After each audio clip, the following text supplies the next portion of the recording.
Nakiisang iba't ibang ahensya ng pamahalaan kabilang ang Philippine National Police, Philippine Coast Guard, Armed Forces of the Philippines, mga lokal na pamahalaan, paaralan, civil society groups at pribadong sektor sa pagdiriwang ng International Coastal Cleanup 2025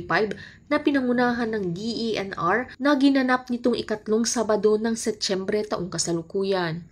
Layunin ng taunang aktibidad na linisin ang mga baybayin, ilog at dalampasigan bilang tugon sa lumalalang problema ng marine litter. Ayon sa tala, mahigit 81,000 volunteers ang lumahok noong nakaraang taon at nakalikom ng higit 391,000 bag na basura sa loob lamang ng isang araw, patunay ng sama-samang pagkilos ng mga Pilipino para sa kalikasan. Binigyang diin ng pamahalaan na ang ICC ay hindi lamang simpleng paglilinis kundi bahagi ng mas malawak na kampanya laban sa polusyon sa dagat at pagbabago ng klima, kasabay ng pagpapatupad ng mga batas tulad ng RA 9003 o Ecological Solid Waste Management Act at RA 11898 o Extended Producer Responsibility Act at ng National Plan of Action for Marine Litter na naglalayong makamit ang zero waste to Philippine waters by 2040. Pinatitibay ng partisipasyon ng PNP, PCG at iba pang katuwang na ahensya ang seguridad at kaayusan ng aktibidad kasabay ng pagpapalaganap ng disiplina at tamang pamamahala sa basura.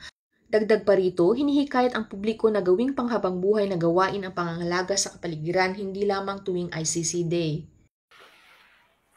Sa bahagi ng DNR, kami po ay nagpapasalamat sa lahat ng naging bahagi ng pagdiriwang natin ngayong taon. Ito po ay isa sa pinakamalaking voluntaryong selebrasyon kung saan lahat ng sektor ay na-encourage namin na mag-participate dahil kaakibat ng mensaheng tayo ang solusyon, naniniwala po kami na hindi lamang DNR ang may responsibilidad ng pangangalaga ng ating kapaligiran. Kaya lahat po, ito po ay responsibilidad ng bawat isa sa atin, sa bawat isa na nakatira dito sa iba't ibang bahagi ng ating Pilipinas at ng mundo.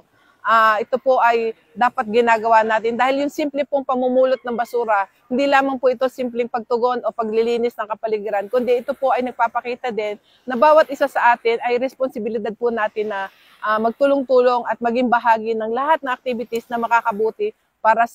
magkaroon ng malinis at maayos na kapaligiran para sa ating mga anak, sa magiging anak ng ating anak at para sa future ng mga kabataan. So sa amin po sa DNR, marami pong salamat sa PNP, sa